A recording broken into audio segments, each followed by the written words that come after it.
Welcome to Consciously Cannabis. I'm Carly, host of Consciously Clueless, the podcast bringing you this series. Together with guests, I'll be exploring cannabis through lenses of sustainability, mindfulness, and plant-based living. Bonus content from Consciously Cannabis will be available at patreon.com/consciouslycarly. Take a hit, or don't, all are welcome here, and let's get lit. So last time in part one, for listeners, we dove into sustainability and circular economies and regenerative manufacturing and so many amazing things. This time we're going to switch gears a little bit, and not that they're not all related, but talk solely about cannabis. So I guess you started with saying, I love cannabis. Where does that come from? Let's see. Where does it come from? I guess I watched people around me growing up deal with their stress and anxiety with a lot of different coping mechanisms. And I think that for that reason, I gravitated toward alternative medicines.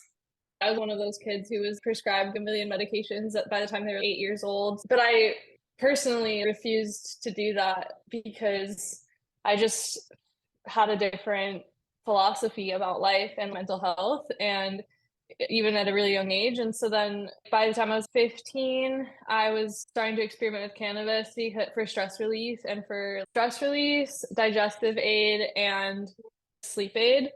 I met some friends who were from out of the country traveling, and we were all at the same festival. And that's when I had my first experience with cannabis, was at a festival when I was 15. And I felt this is something that my body responds really well to.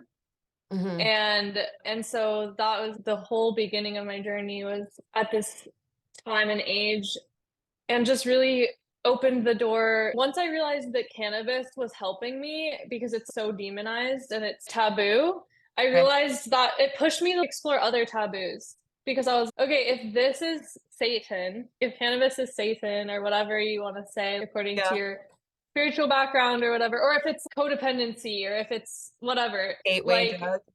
Yeah, what the mainstream was offering me, to me, that's codependency, and that's dangerous. And so I think that there was just this opening. Yeah, gateway drug is such a thing my sister used to say to me.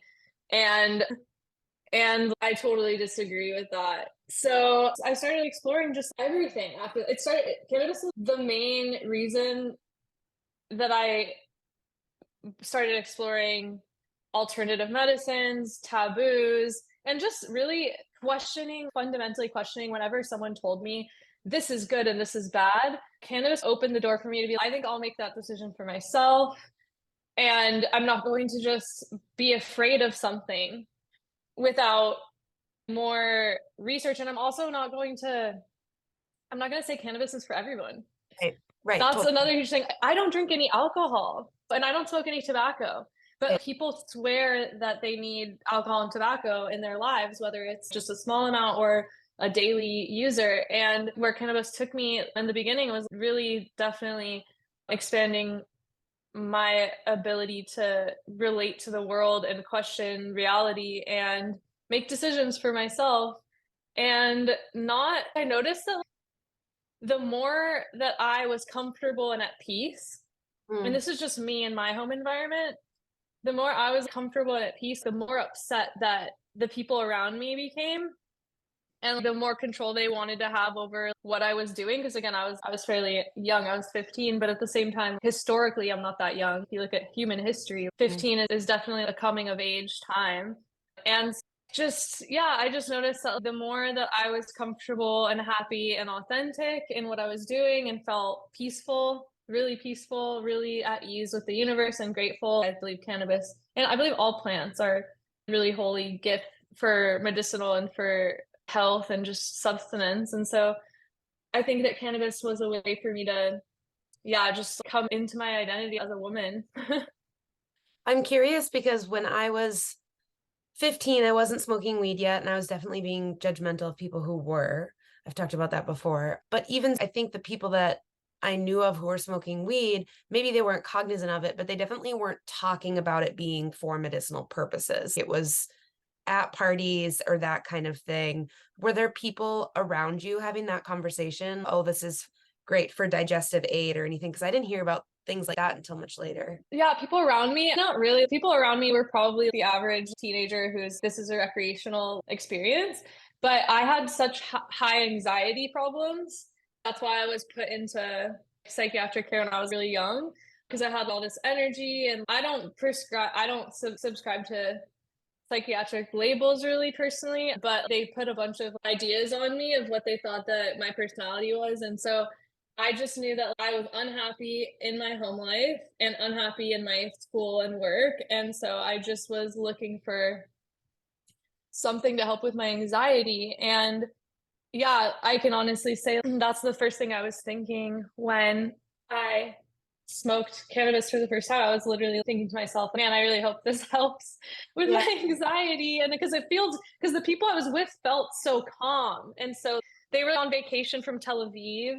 And so they were really hippie Israeli people. And they were just so at ease and they felt so comfortable and they felt so foreign to the people that were around me who were really high anxiety people too.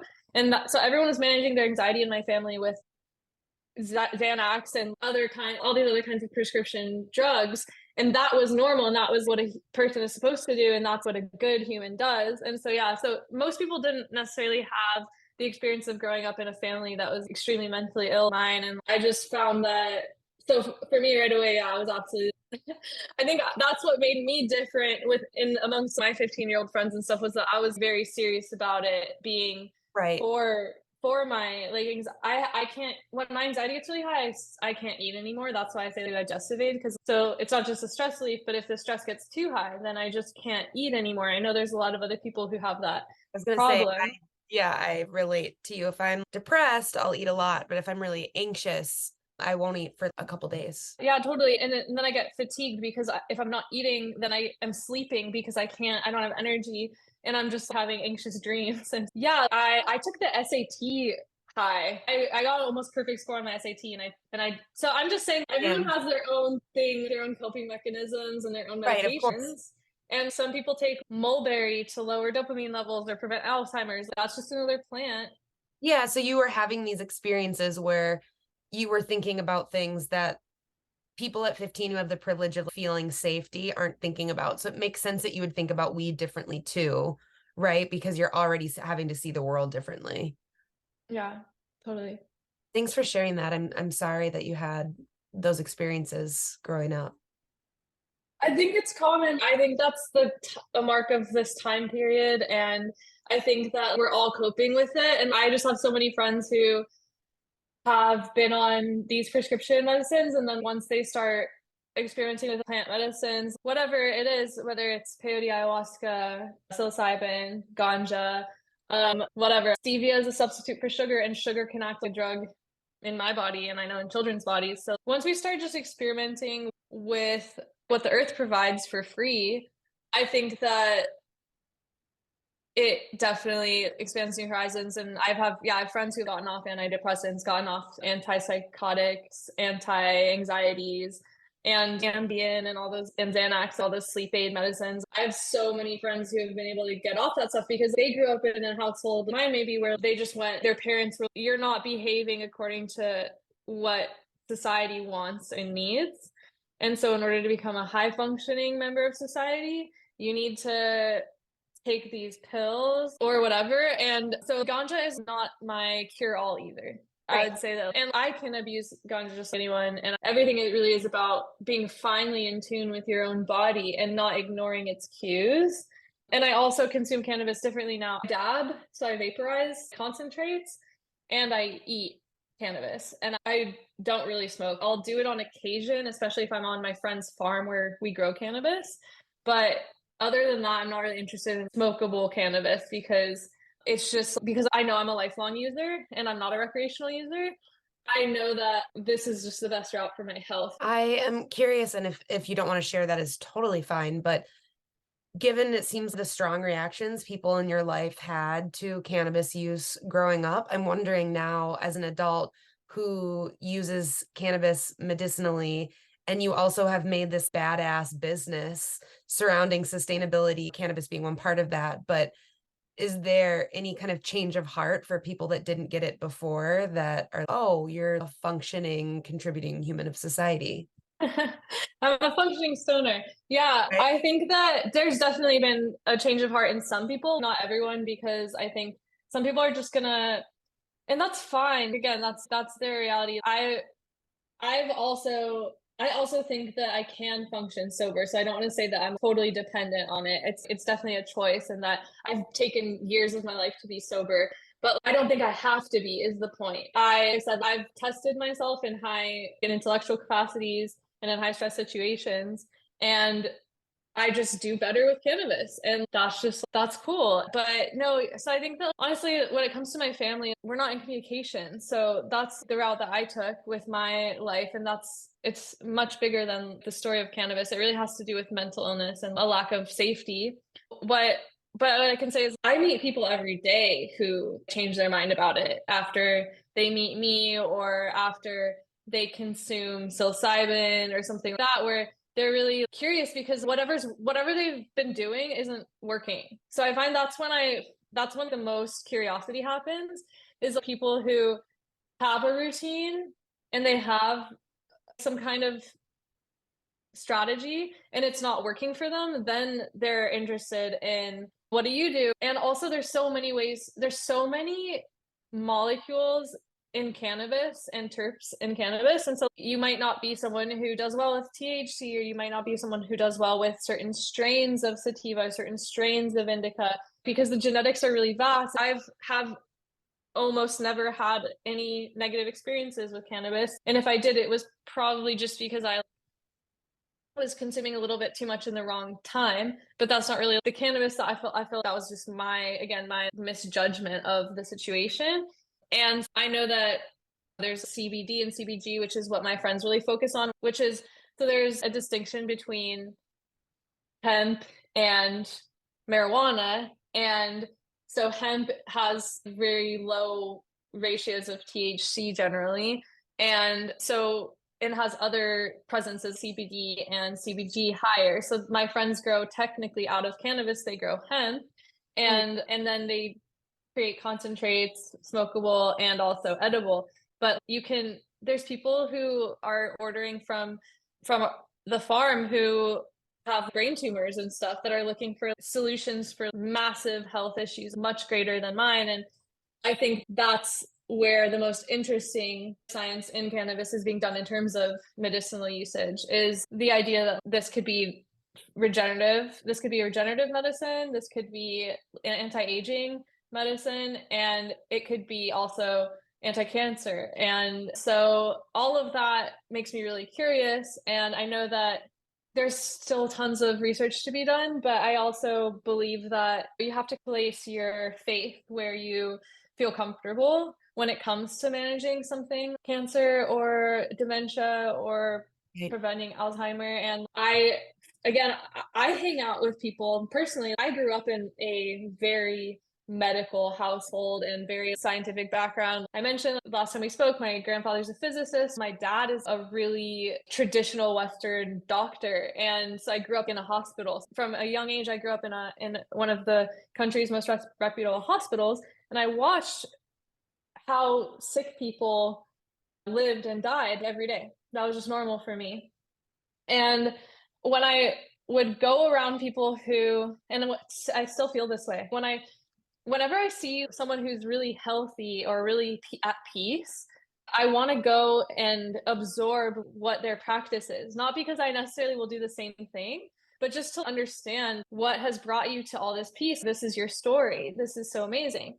And for me, the people I gravitate toward the most who are in this really high state of joy and peace and protection of their heart and their family and their body. I personally find those people are in like psychedelic and spiritual communities that are the most tolerant and earth-based. I also believe that there's cultural significance to these medicines that goes back thousands of years, because we didn't always have these laboratory synthesized drugs to depend on, but we've always been human. We've always had mental health issues and crises and pain and anxiety and embodiment. That's what's really curious to me, is what's the most sustainable? Again, if I can grow a medicinal plant in my backyard, cannabis, that has all these usages and that also can go beyond medicinal and recreational into functional industrial uses, it's just an important genetic to preserve. And Mm. it's also generally just great for the environments in which it grows outdoors. And yeah, just thinking about it from the perspective of the people that I gravitate toward, the community and the cultures I gravitate toward tend to hold plant medicine as sacred.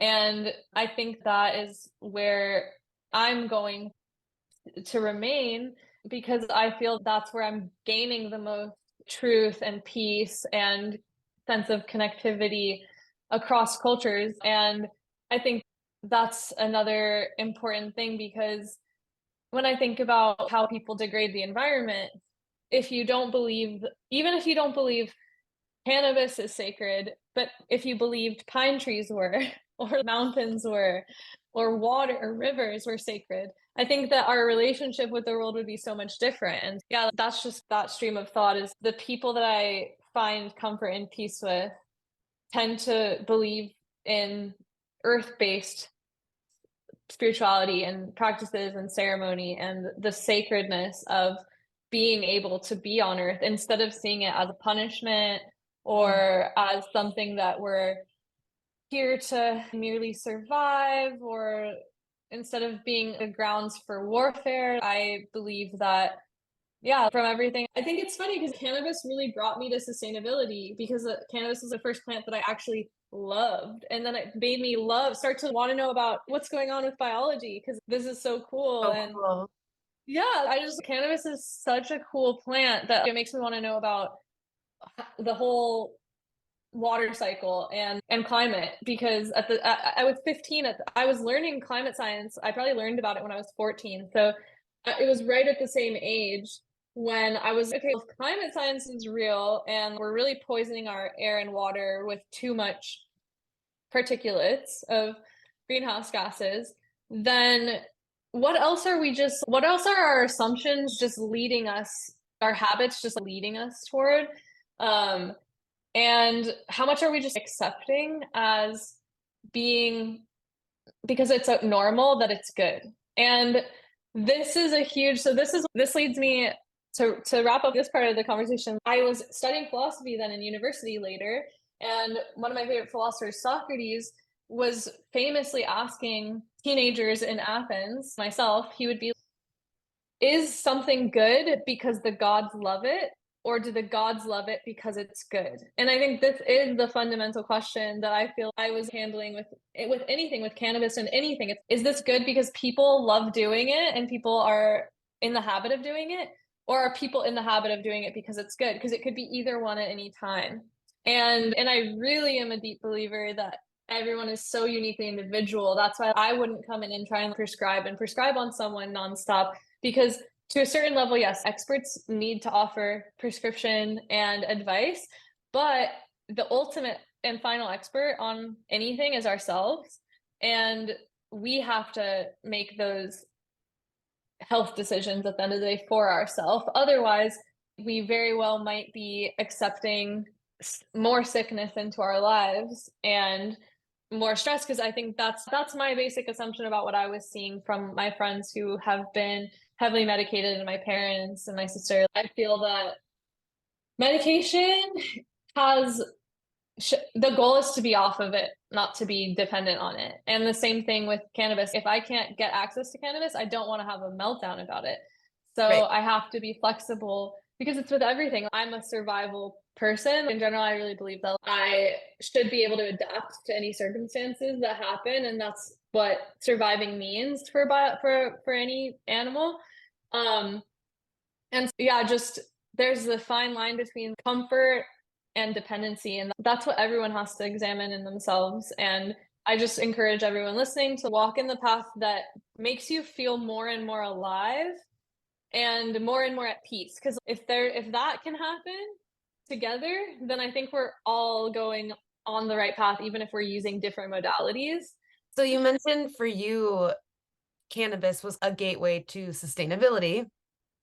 So I'm wondering though, how do you see cannabis as helpful for making our world more sustainable in general? How can cannabis help in the future? Yeah, totally. I think that there's so many ways, but one of the first ways is the fact that the cannabis plant is really good at removing heavy metals from soils. And why that's important is because heavy metals damage our body, and when they're in our soil, they're accessible to our groundwater and they're accessible to our food supply because we might be farming in that soil, or the soil might be considered unfarmable. First and foremost, just the remediation of the soil is taking place, where the plant will take the heavy metal up out of the soil and into its own body, and then we can use that cannabis not for consumption but for industrial purposes. And so we can move the heavy metal from one location into another and then put it into wall insulation or something, so that we're not concerned that we're eating it or smoking it or anything like that. So just And then becoming a product too, what you're saying, yeah, manufacturing it, and then we're talking about hemp then, correct? Or marijuana as well when we're talking about creating products. you can use either one, but there's definitely going to be, it's going to be region dependent. Right. So whatever is going to grow well in your particular damaged soil in your region will determine what species of cannabis should be grown. Because if it's not being grown for consumption, then it doesn't really matter whether it's marijuana or hemp. It just matters about the volume and how efficient it's going to be in that soil. I guess I But meant for creating products and manufacturing in terms of the yeah, generally for the purpose, sorry, of manufacturing hemp clothing or fabric, and anything else under the sun, I guess maybe food, hemp seed, that's going to be in the right. category, just because it's unnecessary to have marijuana, since it's just like different, the plant is growing a different part of its focus. So we're not going to be concentrating on getting the largest flowers from the best flowering hemp varieties. We're going to be focused on the largest stalks in Right. that hemp variety, so that the body of the plant is taking the toxins, because we're not concerned with how big are the nugs going to be because they're not going to be consumed. Or for the seeds, it would be that. So for hemp seed, most people are trying to breed so that there's not too many seeds in their flower, because then that's hard for consumers to get. It's not what consumers want, is to have a flower with seeds in it. But if you're a company that's growing hemp seed for cereal or culinary purposes, then you're gonna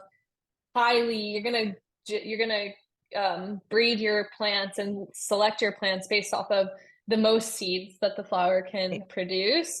And it's amazing how that's real genetic engineering is, and we've been doing that since the dawn of humanity, and plants, genetic engineering is happening with humans or Right. without it. Just because when things select and have a preference, that is the engineering at the most basic form. And yeah, that's one thing. And so it's remediating soil and groundwater, and then the next thing is the air, because it's sequestering carbon into the, and it's not necessarily the most carbon sequestering plant that ever existed, but it is a highly carbon sequestering plant, and grown best outdoors for that reason. So yeah, when it comes to sustainability, hemp is able to provide for a community a source of food, a source of fabric, a source of building material, as well packaging material. There's hemp plastics now. But then not only that, so not only is it giving these for-profit resources to a community to sell or use, and if it's not for profit, then it cuts expenses, because maybe you're building a house and you have hemp, so you're not going to go buy insulation because you're going to use your hemp as your house insulation, so you're going to save money. But it's going to remediate soil, air, and water, which is all we could want from really any system we set up in climate science and sustainability. That's the three, that's the trifecta of remediation and biodiversity, is that we are going to have cleaner water for our community, cleaner air, which enhances, that prevents things, asthma, and helps prevent allergies, and also just pollution. Because I live in a city right now, so it's really, I think about pollution every day. I think that living in a city versus a rural area is contributes, it's smoking, it takes 6 years off of your life or something, because it's smoking a Oh, cigarette a day or something like that. Even if you don't smoke but you live in a city, it doesn't matter, you're smoking because yeah. you're smoking what the city is exhaling. Mm, So there's all these considerations, and yeah, because it hits on that trifecta, and it was the first thing I farmed. I think that the history of the last 100 years and 130 years in the US is a history of industrialization to the point of toxicity. And there's all these initiatives in the farming industry to make us dependent on fossil fuel heavy machinery. And because the machinery is all new and fancy and being developed. And so all the old ways of farming and the ability to farm what you wanted in for your family was being attacked by the industrial agriculture industry, essentially. And there's a lot of people, the Rodales, who have written about the history of organic farming in the US, who have been advocating for organic farming since the 1930s. And when I met my first friends who were in permaculture and organic farming, it was through cannabis again. So it was, I think that kind of happens in biology often, is everyone has a different story about what was that animal or that plant or that right. fungi that brought them into the world of biology. Because and it just so happens to be cannabis for me, but it could have been, and it could have been coral reefs, or it could have been ayahuasca, or it could have been a culinary mushroom, oyster mushrooms or something. That, but once that kind of curiosity and obsession hits, then you start to see all the patterns, because biology really is, and life is really a study of patterns. Now that I know that I love this plant, who else loves this plant? And that was the permaculture community that I met after university. I started studying permaculture in university, but I didn't see it fully in practice on a demonstration site until I was touring farms across the US, and some of them were cannabis farms that were just like Sean's farm right now. My friend Sean at CBG Gurus, who I consult with, his farm is the perfect example of what my first farm was very similar. The only difference is that Sean is on a piece of property that had an established house that was built probably in the 80s or something, or 60s. But my other friends, that they were building earthen domes and yurts and stuff. So, but otherwise, in terms of the plants, it was the same, where they had outdoor crop growing, cannabis crop growing, and they had it growing alongside food crop. And that just made so much sense to me, and still does. And I feel it's a really humble lifestyle. It's easy to, if you don't have any experience with people who are thoroughly off the grid and self-sustaining, it can seem really kind of odd and unnecessary, maybe fringe. But being immersed in that for the last decade, I would say that that's just my happy place. And that's just where I find, if there's an American dream, that would be it for me, would be more freedom to just coexist with livestock and plants in a way that is helping heal air and soil. And it always flusters me when people want to make their human activity independent of water, air, and soil. And that flusters me, because I'm just, if we can't agree on the importance of those three things on this planet, and that we share those three things, no matter where we are, no matter what spiritual, political background we have, then what I wonder, what can we agree on? Because it seems such a fundamental assumption and such a fundamental truth that, okay, don't you think clean water is good for you and everyone? If it's good for you, and it's good for me, and it's good for everyone, why isn't it the center of our activity? Because we live in a world where there is just so much debate and war and intolerance. Thank you so much for that. I think it was such a beautiful weaving together of sustainability in cannabis. Awesome. Yeah. Did you have other things that you wanted to share with listeners about the importance of cannabis or what that means to you, or anything that you haven't been given space to do so before we go to our Patreon only little after show? I just want to encourage everyone in these times that maybe you're a listener and you're curious about cannabis, or maybe you're a listener and you're already consuming cannabis. I just want to say that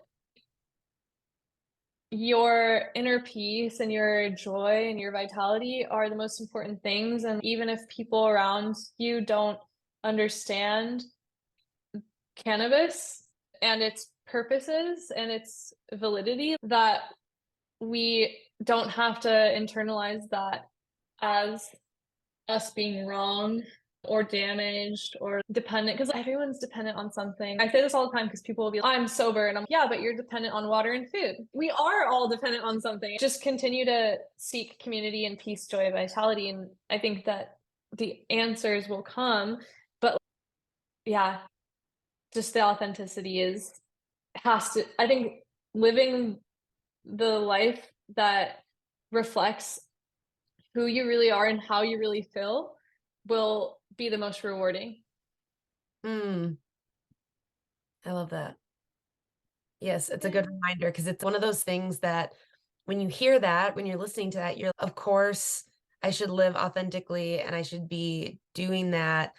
And then tomorrow you're back in late stage capitalism and you've forgotten that thought was lovely. And so just to keep coming back to that and keep listening to that and reminding yourself of what's important, is there's never enough reminders. Yeah, life is sacred and you are life.